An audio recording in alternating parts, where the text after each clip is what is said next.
Hello again. I'm going to make a cherry and ginger loaf today, and it uses this preserved ginger that people often buy at Christmas and then don't really know what to do with. It makes a lovely cake.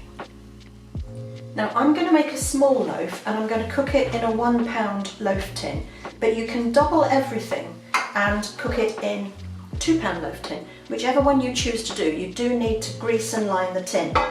So for my little one, I've got a piece of greaseproof which goes across the bottom, up the sides, and then I've folded it so it hangs over the edge, and that will give me something to lift the cake out with when it's cooked. But I do need to grease the tin, and whilst you could put some oil in and brush that all the way around, oil has a habit of burning on hard anodised, and these are great because they don't warp, you see, and I don't want to ruin it, so I'm actually going to use a bit of margarine on a piece of kitchen paper. Sides are important, and then the base, because that holds the greaseproof in place, and those long sides don't get coated in greaseproof. So it's a little bit on the bottom to hold the paper, a little bit at the narrow ends to support the paper again, and then do the long sides well because they don't have paper on them. Okay, so that's that greased and ready. Big 2 pound tin, if you've got those things, you can use a paper liner. Otherwise, the same principle, long strip of greaseproof that goes up the sides and gives you a handle at the end. Right, now the oven is on to gas mark 4, which is 180 Celsius, 160 fan. And in my mixing bowl, I've got 175 grams of plain flour. And I'm going to put the sugar in as well at this point because it helps to get it mixed in. And I've got 75 grams of soft brown sugar. To this, I'm going to add the baking powder and the ginger, but I'm just going to give that a bit of a stir to break that up first. This is sometimes a bit lumpy, so if you put it in now, we're going to use the rubbing in method, and you'll be able to feel whether there are lumps of sugar as you do the rubbing in, and then you can break them. So with that, we use the baking powder and the ground ginger, and that is 1.5 teaspoons of baking powder and 2 teaspoons of ground ginger. Don't be tempted to add more ground ginger because it has a habit of having a rather soapy flavour if you overdo it. So give those a stir. There's a big lump of sugar there, you see. Gives you a chance to get that thoroughly mixed. So that's our dry stuff. It's already smelling rather nice actually.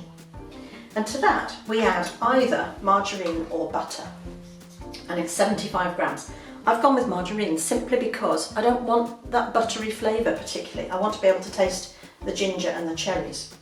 So in goes the margarine or the butter, and we start to do rubbing in with our fingertips. And coat your fat first of all.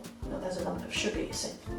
And then break it up into pieces, drop it in, get it coated, and then rub in, lifting using your fingertips and letting it fall back in.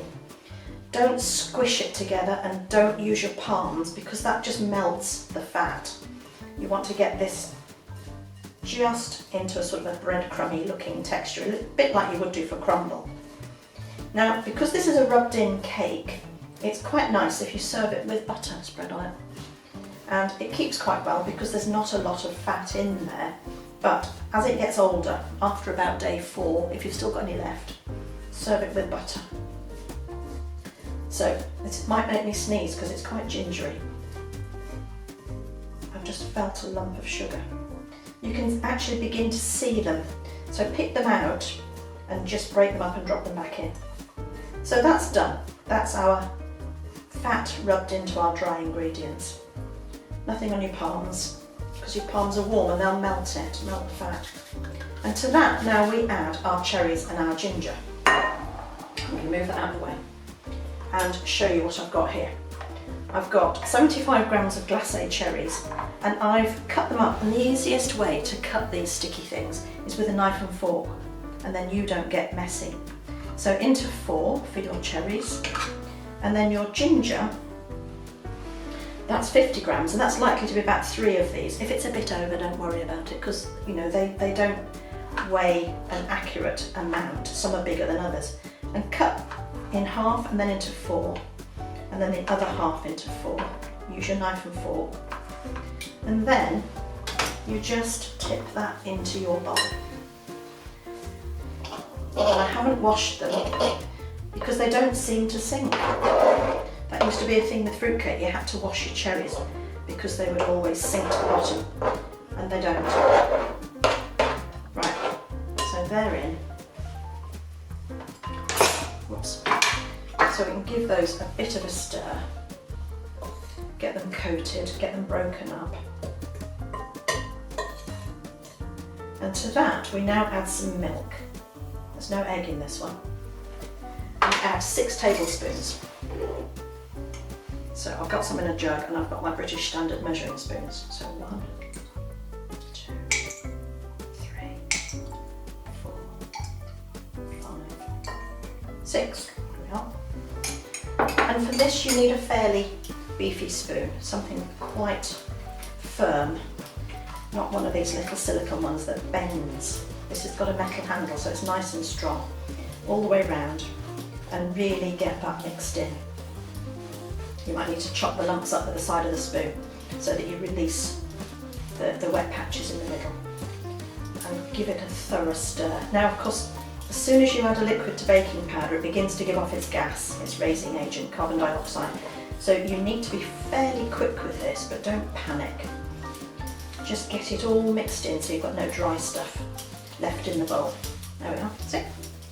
And now that's ready to go in the tin. It's ever so simple, but the flavour is amazing. So drop it in.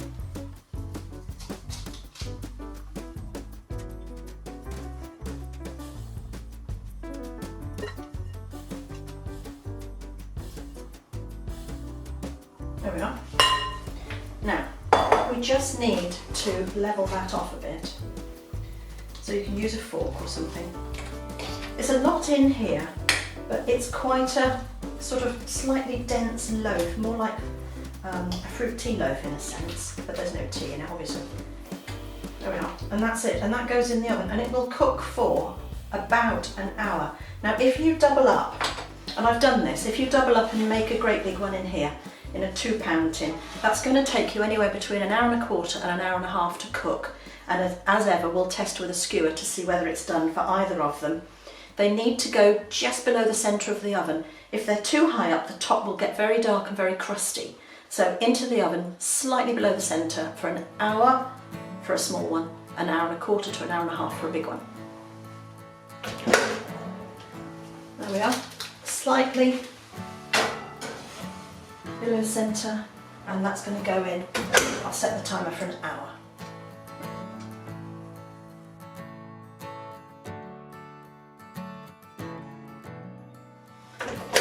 Right, let's see. Oh yes, that looks good. Now we need to just test this. So a skewer or a knitting needle into where there is a hole already, and go right to the very bottom of the tin.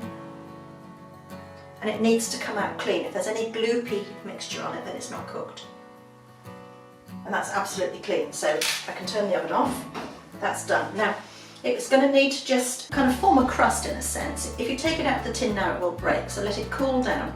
Give it 10 minutes or so to just sit there, begin to cool, the crust forms, and then you need to go down the sides with a blunt knife, a table knife, and then you can use the paper to lift and take it out and put it onto a cooling tray. Now our lovely little cake has had about 10 or 15 minutes to cool down. So what I'm going to do is go along those sides with a table knife or a palette knife, just to make sure they're not stuck. And then take hold of the paper at the ends, give it a wiggle, and then lift it out to finish cooling on the cooling rack, and you see how easy that makes it. When it's cold, or before if you can't wait, use a straight bladed knife, a sharp knife to cut it, and then spread some butter on if you like, and I promise you it really is delicious. My mouth's watering.